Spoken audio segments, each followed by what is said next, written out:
السلام علیکم دوستو۔ جنگ میں کسی ایک فریق کی فتح لازمی امر ہے۔ ویسے بھی تم یہ جنگ غداروں اور توپوں کے بلبوتے پر جیتنا چاہ رہے ہو۔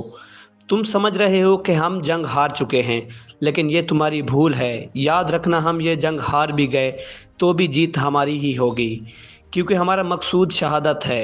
تم ہمارے لیے عزت کی زندگی کا راستہ بند کر سکتے ہو، مگر عزت کی موت کا راستہ ہمارے لیے کھلا ہے۔ تم اپنے سپاہیوں کو آگے بڑھنے کا حکم دو۔ ہماری تلواریں نیاموں سے باہر نکلنے کو بے قرار ہیں۔ سعادت کی زندگی اور شہادت کی موت کی ترجمانی کرتے یہ الفاظ کہ جن سے ایمان کی حرارت اور جذبہ شہادت کی مہک اٹھ رہی ہے، عالم اسلام کے عظیم گوریلا کمانڈر اور جدید گوریلا جنگ کے بانی امام شامل کے ہیں، اور آج ہم آپ کو انہی کی داستان سنانے جا رہے ہیں۔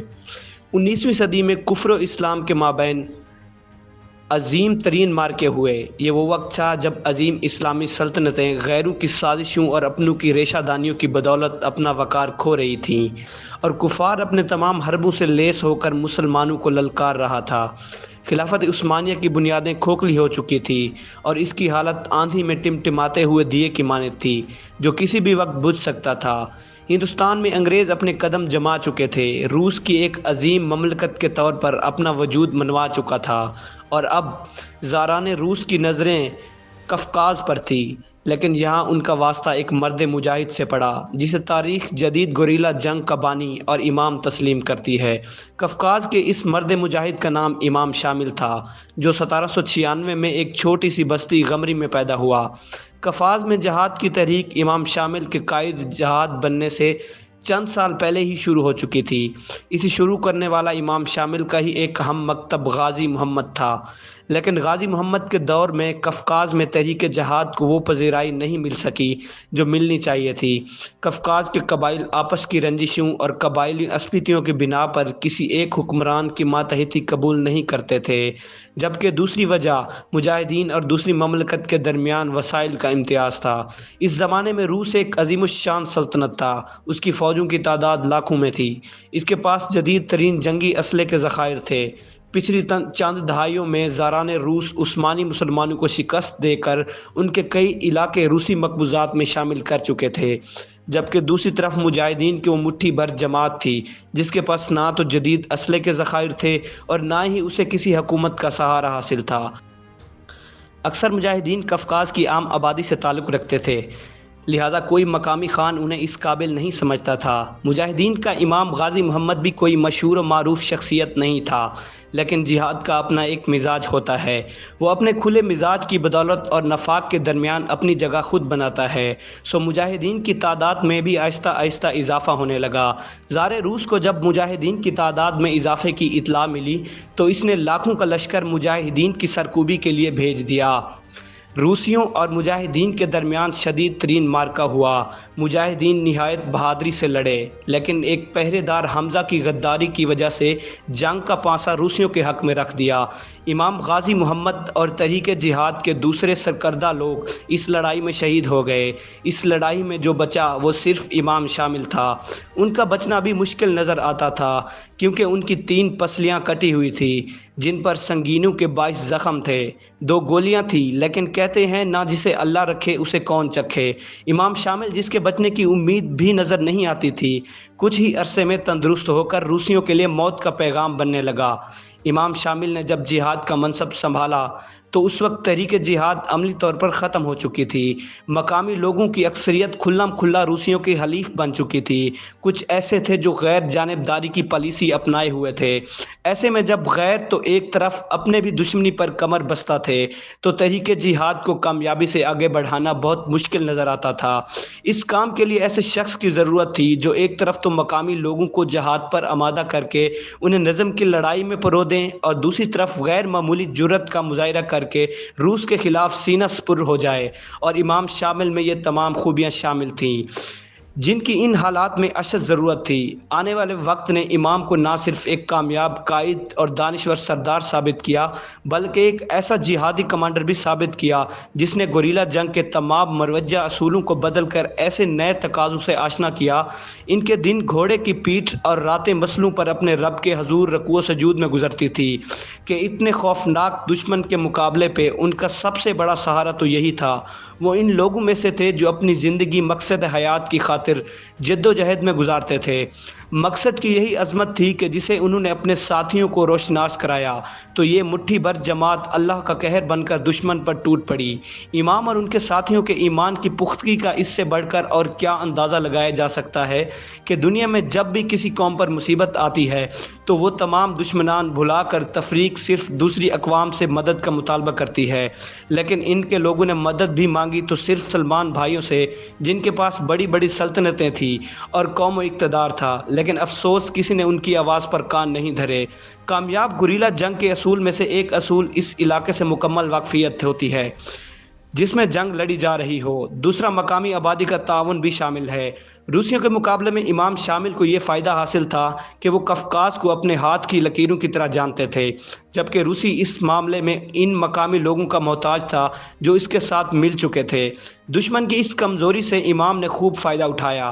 روسی لشکر کے مقابلے میں مجاہدین کی تعداد خوفناک حد تک کم تھی۔ امام شامل نے اپنی اس کمزوری کو چھپانے میں پہاڑی ندی نالوں اور سبز درختوں کی بھرپور مدد لی۔ قفقاز کا ہر درخت مجاہدین کا دوست تھا، خصوصاً ایسے علاقے جو درختوں کی کثرت کی وجہ سے زیادہ دشوار ہوتے۔ ان میں امام شامل کے شب خون اور گھاتیں اتنی قاتل ہوتیں کہ شاید ہی کوئی روسی سپاہی زندہ بچ جاتا۔ جہاں تک مقامی آبادی کے تعاون کی بات تھی تو شروع میں مسئلہ بڑا گمبھیر تھا، لیکن امام شامل کے قائد جہاد بننے کے بعد یہ مسئلہ بھی کسی حد تک حل ہو گیا تھا، کیونکہ امام کو پورا قفقاز شیر غمری کے نام سے جانتا تھا۔ پھر غمری کے مارکے کے بعد امام کی مقبولیت میں مزید اضافہ ہو گیا، لہٰذا مقامی لوگوں کی تحریک میں شمولیت کی رفتار خاصی تیز۔ کامیاب گوریلا جنگ کا تیسرا اصول جاسوسی اور پیغام رسانی کا بہترین اور قابل اعتماد نظام ہوتا ہے۔ خوش قسمتی سے مجاہدین کو وہ قائد ملا تھا جس کی نگاہ سے جنگ کا یہ پہلو بھی اوجھل نہیں تھا۔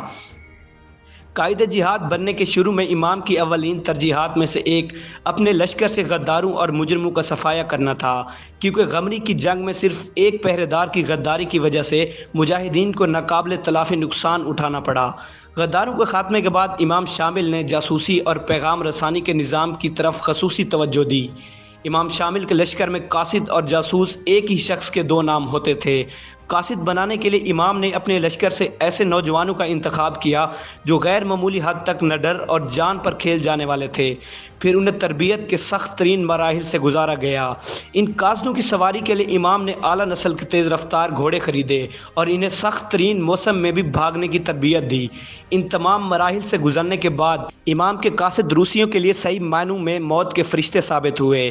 ان کی تیز رفتاری کا یہ عالم تھا کہ روسی لشکر جب امام شامل پر حملہ کرنے کی تیاری کر رہا ہوتا تھا تو وہ اس کی خبر امام کو پہنچا دیتے تھے۔ قفقاز کی اس جنگ میں امام کے تیز رفتار قاصدوں نے بہت اہم کردار ادا کیا۔ مقامی لوگ ان کی تیز رفتاری کی بدولت انہیں ہواؤں کے بیٹے کہا کرتے تھے۔ امام شامل نے روس کے خلاف کم و بیش 1000 مارکوں میں حصہ لیا۔ ان مارکوں میں سب سے زیادہ مشہور مارکہ ہے جو داغستان میں لڑا گیا اور مسلسل 62 دن جاری رہا۔ اس مارکے کا آغاز 28 جون 1829 کو روسیوں کی گولہ باری سے ہوا۔ 15 جولائی کی مسلسل کئی دنوں کی گولہ باری کے بعد روسی لشکر کے کمانڈوز نے اپنے سپاہیوں کو پیش قدمی کا حکم دیا۔ جن روسی سپاہیوں نے پیش قدمی کی ان کا استقبال مجاہدین کی ماؤں، بہنوں اور بیٹیوں نے کیا، جنہوں نے اپنی شناخت چھپانے کے لیے مردانہ کپڑے پہن رکھے تھے۔ ان مجاہد خواتین نے روسیوں کے خلاف اس مہارت سے شمشیر زنی کی کہ کسی بھی روسی کو زندہ بچنے کا موقع نہیں مل سکا۔ اس مارکے کے بعد روسی سپاہی مجاہدین خواتین کو کڑکتی بجلیوں کے نام سے یاد کرنے لگے۔